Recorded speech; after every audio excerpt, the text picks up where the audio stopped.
Here, ang makukuha po natin na percentage is 44.77%.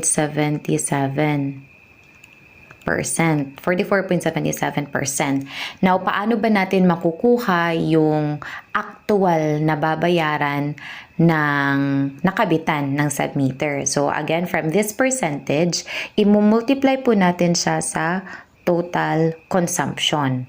So, it will be 1,226.44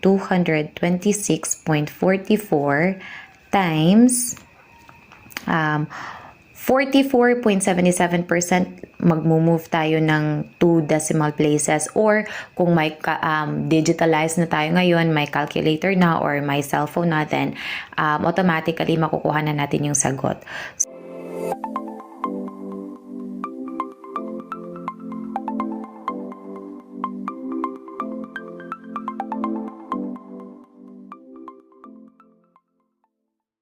Hello po sa lahat! So, sa video ito, ibabahagi ko po sa inyo kung paano i-compute yung actual consumption kapag naglagay po tayo ng water submeter. So, how can I say it? Like, I made this video kasi may katanungan si Ma'am Rosalie Rivera. Thank you, by the way, Ma'am, for watching my previously uploaded video. But anyway, tanong niya po, paano naman po i-compute kapag ganyan? Alright. Now, I understand if you are planning to install a water submeter, like we have questions like these. Paano siya i-compute? Madali lang ba? Mahirap ba? So, napakadali lang pong i-compute yung actual consumption kapag meron po kayong water submeter. At ituturo ko po ito sa video ito. Sorry. Ituturo ko po sa inyo sa video ito. Alright, so please stay tuned. Keep watching this video until the end. So, ito na po siya. I will give you an actual example kung paano po ba i-compute yung consumption kapag naglagay po tayo ng submeter. Now, dapat po nating isaisip na kapag maglalagay po kayo ng submeter, napaka-importante po na yung initial reading ay makuha ninyo pagkakabit nyo po ng submeter. For example, nakabit nyo po yung submeter October 21, 2025. Tapos, ito yung initial na reading niya, 25. This is just an example po ha. So, i-take note niyo po yan. At also, you have to take note din po yung cycle, yung billing cycle ninyo. So, ito siya.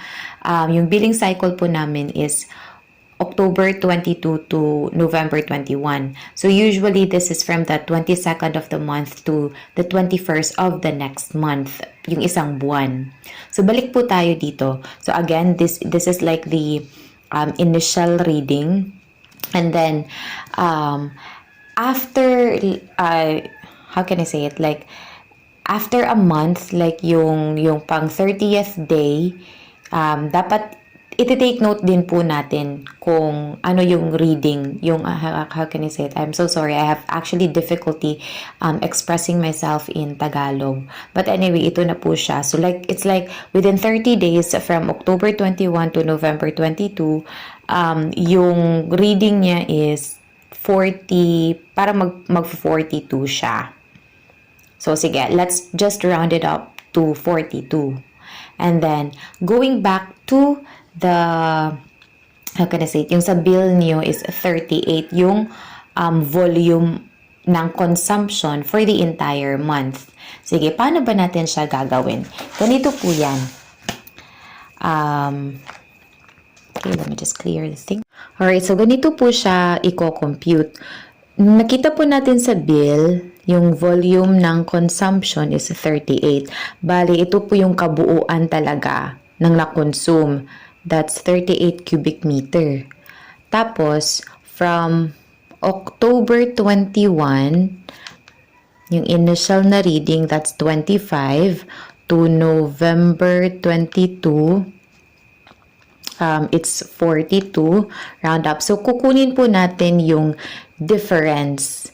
I-minus po natin yung, para makuha natin yung difference or yung consumption nung nakabitan na submeter.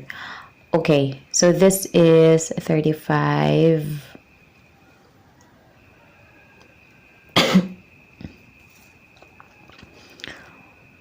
17. Tama po ba? So for the entire month, yung na-consume ng nagpakabit ng submeter po is 17 cubic meter. Now, ano ba ang gagawin sa susunod? Let's go back to the bill. Where's the water bill? Okay. Na makikita natin sa bill, ito. So, actually, how can I say it? Not reflected pa kasi yung previous na nabayad. So, ito yung current na bill. It's 1,226.44. Let's just write it.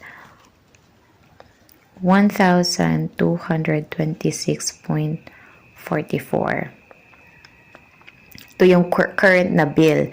Yung babayaran from October 21 to November 22. So, ano po ba yung gagawin? Actually, yung gagawin lang po is kukunin natin yung percentage ng consumption ng nakabitan na submeter. So, paano ba natin kukunin yung percentage niya? So, napakadali lang po.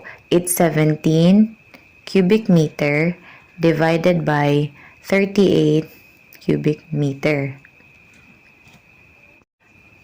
Here, ang makukuha po natin na percentage is 44.77%. 44.77%. Now, paano ba natin makukuha yung actual na babayaran ng nakabitan ng submeter? So, again, from this percentage, i-multiply po natin siya sa total consumption. So, it will be 1,226.44 times 44.77%, magmo-move tayo ng 2 decimal places, or kung may digitalize na tayo ngayon, may calculator na or may cellphone natin, automatically makukuha na natin yung sagot. So, times 44.77%. Okay, pwede natin siya i-move. So, ang makukuha po natin dito na amount is 549.8 cents. So, ito na po yung exact amount na babayaran nung nakabitan ng water submeter. So, ganun lang po siya kadali, and I hope you learned something from this video. I hope nakatulong po ito sa inyo. Maraming salamat po sa panunood.